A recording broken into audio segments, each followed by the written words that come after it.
When you have a lump sum like 1 lakh, 5 lakhs, or 10 lakhs, your focus shifts to preservation. You need a place where your capital is shielded from market volatility and guaranteed to be there when you need it. Research leads to a bank fixed deposit or post office scheme. Most investors decide based on a tiny 0.5% difference in interest rates, but that matters far less than the rules governing when you can touch your cash.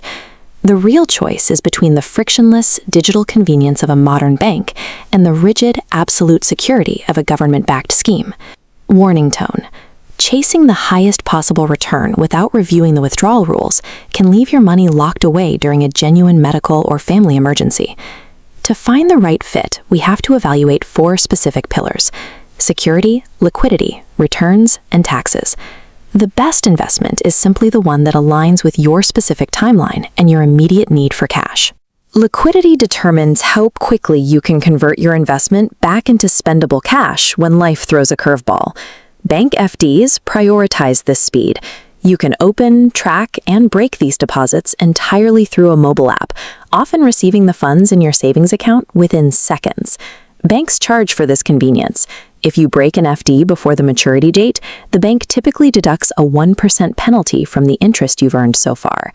Post office schemes like time deposits and national savings certificates operate on a much stricter traditional framework.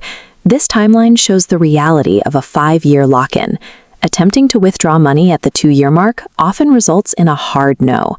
These schemes are frequently restricted by physical paperwork requirements or absolute bans on early withdrawal.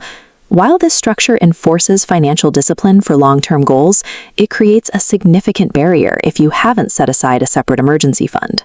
If there is any chance you will need this money on short notice, the bank's interest penalty is a safer trade-off than the post office's total lock-in.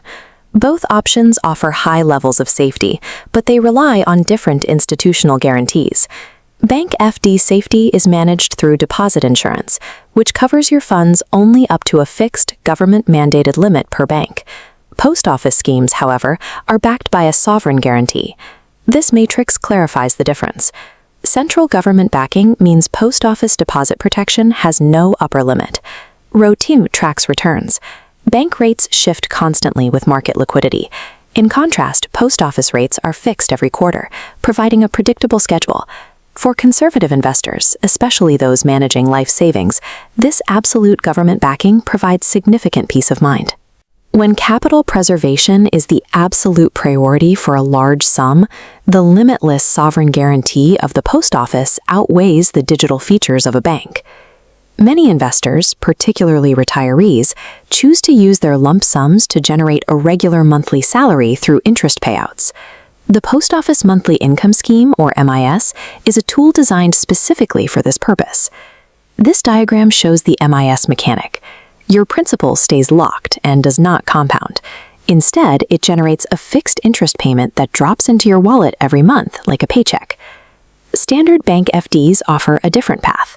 You can choose to reinvest your interest, allowing your wealth to grow through compounding until the day the deposit matures. Tax rules also play a role. 5-year tax-saving FDs and post office NSCs allow for Section 80C deductions on the principal, though the interest earned remains taxable based on your income bracket. Senior citizens also have access to specific tax exemptions on interest income across both institutions. To grow your total wealth over time, compounding FDs are more effective. To cover monthly living expenses without touching your principal, the MIS is the specialized tool for the job. We can simplify this choice by mapping your primary goal onto this decision tree. If you are building a safety net and might need to withdraw the cash in the next year or two, look at the left branch. Immediate liquidity and 24/7 online access make the bank FD your best option. The middle branch applies if you want tax deductions and guaranteed growth, and you are certain you won't need to touch the principal for 5 years. In this case, the post office NSC or time deposit fits. The right branch is for those who need a risk-free substitute for a monthly salary. The post office MIS provides that consistent income. Your ideal choice depends on your current stage in life rather than the highest advertised rate. A 25-year-old's need for flexibility often makes a post office lock-in a mistake, while a retiree's need for safety makes it a cornerstone of their plan. Keep in mind that government regulations, tax slabs, and interest rates are subject to change. Check the latest official rates on the India Post website or your bank's portal before finalizing any transfer. Avoid locking away your essential emergency funds just to chase a small fraction of extra interest. Lasting financial security is the result of matching your capital to your specific timeline, ensuring your money is accessible exactly when you need it.